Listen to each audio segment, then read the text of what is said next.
I'm Jason Stipp from Morningstar. Investors have until April 15th to fund an IRA for the 2014 tax year. Here with some ideas on what you might want to invest in is Morningstar's Christine Benz, our Director of Personal Finance. Christine, thanks for being here. Jason, it's great to be here. Investors do have until April 15th for funding IRAs for 2014, or they might be getting an early start on 2015. Both great ideas.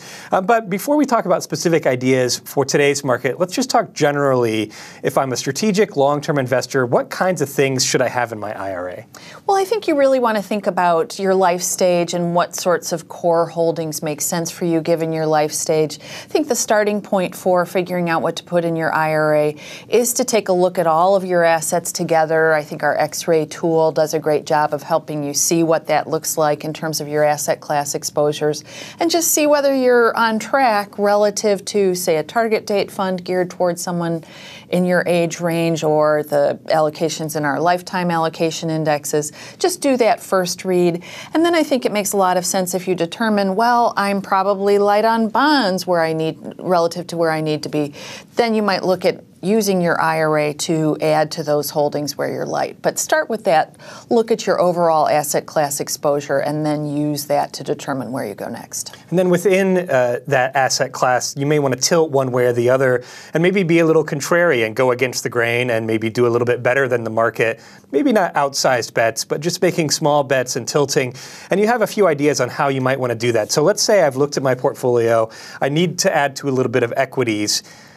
How would I be contrarian in doing that? The market for equities has been pretty good. It has been. So one easy way to ensure that you're not overpaying, or at least to help insulate against overpaying, is to steer your portfolio toward the value side of the style box. If you're a value-oriented stock picker, you could look for companies with high star ratings, meaning that they look pretty cheap in our scoring system currently. Or you could simply look for value-leaning, diversified stock funds. That would be another way to go. A couple of tried and true names that we often recommend would be Dodge & Cox stock, a very large fund, but one that has scaled up very capably.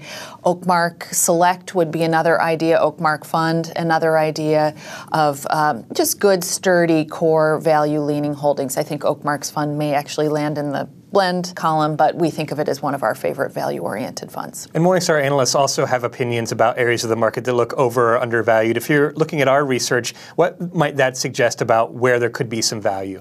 The one pocket of extreme value when you look at the overall coverage universe on a sector basis is the energy space. Of course, there are risks in that area as well, but certainly investors who want to be contrarian, who are individual stock investors, could take a look.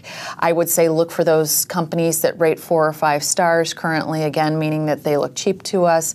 And I also typically layer on some sort of a moat rating, so you want to look for those companies that have some sort of a sustainable competitive advantage. I did a quick screen. We currently have 11 companies that have wide moats and star ratings of 4 or 5 stars, meaning that our analysts think that they're inexpensive. So you could look there. You could look to a sector-specific fund. Vanguard Energy is one of our favorites, run by the team at Wellington Management. It's been typically one of the best performing energy funds in our database over long periods of time, and of course it's nice and cheap. Or you could kind of take the chicken way of playing energy stocks and look to a diversified value-leaning fund that has been buying there recently. So I did a quick screen for those. Longleaf Partners is one that hit my screen. Artisan Value was another fund that met those parameters. Tweedy Brown Value, not to be confused with Tweedy Brown Global Value, was another value-leaning fund that's currently emphasizing the energy sector. And as with any contrarian bet, you have to buy into these undervalued areas with a good deal of patience as well. Nobody knows exactly when some of these things will turn around. The turnaround will not necessarily be imminent. So anytime you're holding any sort of stock fund, I would say at a minimum you want to have a time horizon of, say, 7 to 10 years, ideally even longer than that. Sure. And another area where investors may actually see that they have underexposure just because of market performance is foreign stocks. So that's a sign that you might want to be a little contrarian and put some money to work in overseas markets. What are your ideas there? Well, I think you're absolutely right, Jason, that a lot of investors do tend to be underweight foreign stocks relative to where they should be. And this tends to be kind of an ongoing issue where you see a lot of investors with very strong home country bias. But then you factor in the fact that foreign stocks have, especially foreign stock funds, for reasons I'll explain later, have really underperformed U.S. over the past several years. In fact, the typical large blend fund has double the return of the typical foreign large blend fund over the past 5 years. So most investors, if they've done nothing in terms of making any reallocations in their portfolio, they've not done any rebalancing, they'll be pretty underweight foreign stocks. The problem here is that a lot of the really good value-oriented foreign stock funds, the ones that we've tended to recommend over and over again, are currently not accepting new investments. So Oakmark International is one. Dodge & Cox International recently closed its doors to new shareholders. So the biggest funds that we had most often recommended over the years are not open currently. One I would recommend, and in fact one that I own in my own IRA, is Vanguard International Value. It's a multi-manager value leaning fund. Of course, it's nice and cheap.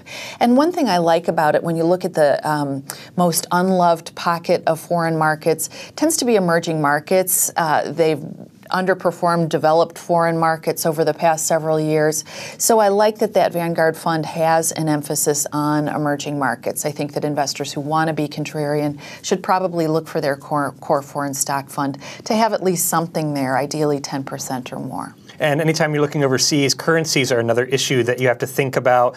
And there have been certain strong currency trends happening recently. So as I'm thinking about deploying money, how should I account for currencies? It's interesting. Our colleague Kevin McDevitt wrote a great piece talking about how much of the performance discrepancy between U.S. stock funds and foreign stock funds really owes to the fact that foreign currencies have depreciated relative to the dollar. So we've seen foreign markets actually go up at a time that foreign currencies have depreciated. So I think for investors who want to be contrarian, they probably want to think about making sure that if they're investing in a foreign stock fund, that it's one of the unhedged funds, that it's one that's fully exposed to the fluctuations in foreign currencies. Sometimes that'll work against you, as it has recently, but I think if you believe in reversion to the mean, that's probably not a bad way to position your portfolio with at least some exposure to foreign currencies. And let's talk about another asset class that has been troublesome for investors in recent times, and that's fixed income. If I want to be contrarian there, what should be on my radar? This is a tough spot because by and large, most of the bond categories have performed pretty well. Even as stocks have outperformed, bonds have really done quite well for investors too. So one area I would say that contrarians might look at, and I highlighted this in a column I wrote a couple months ago, would be the Treasury inflation-protected securities space. This has been a category that a lot of investors have been fleeing, and it's easy to see why, where you've got low inflation, so not a lot of imminent need to have inflation protection in your portfolio. And then when we look at core TIPS products, what we see is quite a bit of interest rate sensitivity. So investors are not worried about inflation, which the funds are designed to protect against, and they are, in many cases, fully exposed to interest rate hikes. So this is a deeply unloved category. We have been seeing outflows, but I think it's worth considering because when you look at TIPS today, the so-called break-even rate for a TIPS bond is about 1.7%. That means that investors are assuming that inflation will kind of run in that ballpark. If it runs higher, though, and historically over long periods of time it has, the purchaser of a TIPS bond or a TIPS fund will be the winner. So I think that it's an area to consider, particularly if you are someone who's getting close to drawdown of your portfolio. If you're getting close to retirement, you're going to be pulling from that portfolio for your living expenses. I think you want to think about adding inflation-protected securities. And I have a couple of ideas of funds that I like. One that I like for shorter-term income needs would be Vanguard short-term inflation-protected securities. It's an index tracking fund, but I think it's kind of a neat fund in that it provides a little bit of inflation insulation without all the interest interest rate related noise that comes along with the intermediate and long duration TIPS products. But for investors who have slightly longer time horizons, I think it's reasonable to consider sort of a core type TIPS product. And there again, Vanguard inflation protected securities is one that we like. Harbor Real Return is another one we've often recommended.